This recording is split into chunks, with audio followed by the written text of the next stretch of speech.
commentary where it says, the mixed multitude, those were probably Egyptians who followed Israel's example of offering the sacrificed lamb. They saw the God of Israel at work, and they believed and received God's blessings for obedience.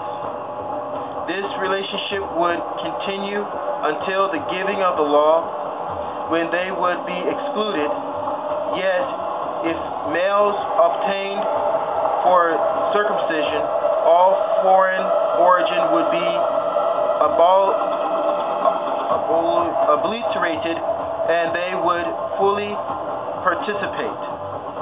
Okay? So, that right there, okay, shows that that's one of their theories of the mixed multitude. Another one, which would be, is what some would say, is that they could have been half Jewish and half Israelite, because some of the masters took some of their slave girls and impregnated them. But because, that's more of hearsay, we're just going to go off of the commentary. Okay? Now, some people may disagree. Well, how would some of the Egyptians be willing to take part of this act of Passover when only, those who were circumcised could take part in it? Well, here's the thing. This very first Passover, when the Passover was first instituted, okay, there was no decree about the circumcision until Exodus chapter 12, verse 43 to 53. But when it was first instituted in Exodus chapter 12, verse 1 through 28, okay, he just gave the stipulations of what should be done. Now, if you're an Egyptian in Egypt and you've already experienced the 9 plagues, then if you're hearing that there's going to be a possible another plague coming, and this is what the Israelites can do to protect themselves, if you have half a brain, yeah, you're going to want to protect yourself too and do the same thing. That's just common sense. And basically, with that being said, if you read, the book of Exodus chapter 12, verse 1 through 28, when the Passover was instituted, you'll see that that thing about being circumcised is the only way to take part in the Passover did not be placed in order by Yahweh until Exodus chapter 12, verse 43 through 51. That's when he established it and put it into place. Before then, they didn't have to. So that just goes to show you that first Passover was a special type of Passover. A special type of Passover that has great prophetic shadow pictures and other things that cannot fully be covered in this video.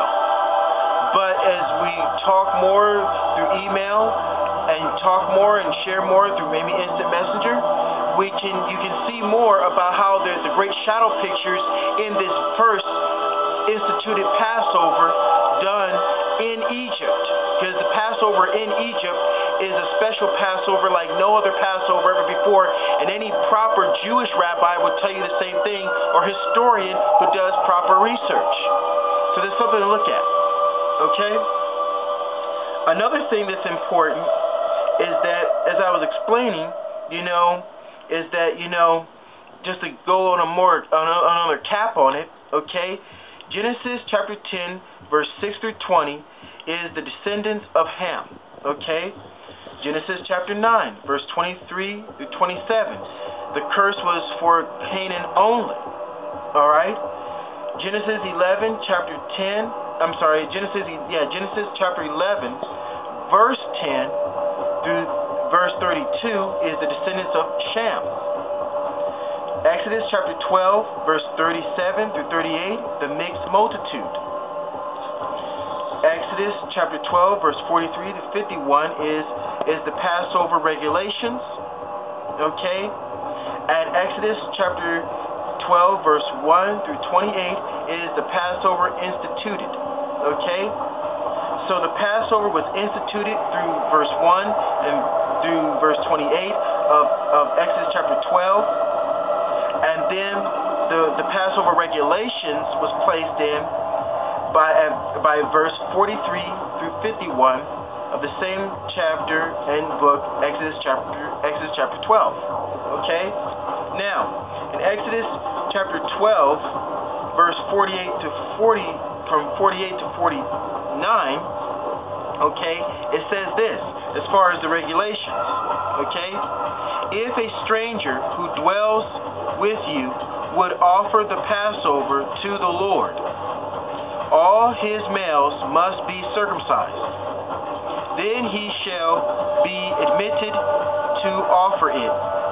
He shall then be as a citizen of the country, but no uncircumcised person may eat of it. Now, a lot of people, they like to do what I like to call split hairs. You know, try to nitpick at certain words and things of that nature. Right here where it says, all his males must be circumcised, then he shall be admitted to offer it. We'll take that out of context and say, well, he has to circumcise his males, but not himself. That's not true. Anybody who does proper research realizes that the man of the house has to be the example, which means he has to be circumcised too, not just his boys. And as you read on, you see, but no uncircumcised person may eat of it. So if no uncircumcised person may eat of it, that just shows you right then and there that he would have to be circumcised. So there's no reason to go nitpicking at words. It's just foolishness. It just shows ignorance. And you're not properly studying the Bible. Now, verse 49. There shall be one law for the citizen and for the stranger who dwells among you. So therefore, that shows that Yahweh has no respect of person. So therefore, you don't have to sit up and say, well, I'm a descendant of this and that and this and that. Just a simple fact is that you are circumcised and you choose to keep the fullness of the Torah. Under Yahweh's command, you are accepted as a citizen, as if you were born in the nation. And there's nothing any national Jew can do about it, lest he himself breaks the Torah and is found guilty in the eyes of Yahweh. So if you want to be of Israel, no, you can't. Just do it the right way.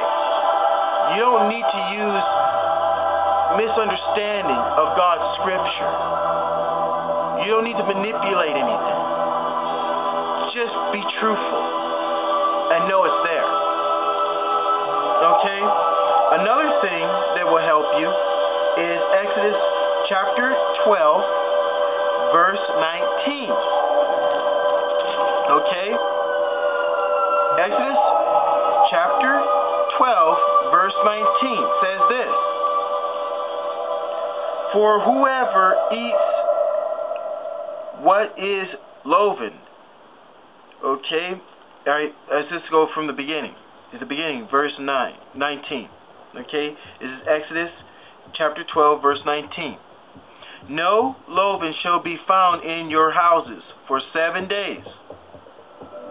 For whoever eats what is loavened, that person shall be cut off from the community of Israel, whether he is a stranger or a citizen of the country. Okay? Verse 20. You shall eat nothing loavened in all your settlements. You shall eat unleavened bread. Okay? So right there, twice Yahweh is making it clear that he has no respect of persons. Whether it's a non-Jewish individual who has taken up the mantle to keep the Torah, or it's an actual Jew who's doing it. As long as you do it from the heart, that's important. You're looked upon as equal. Period. Know that.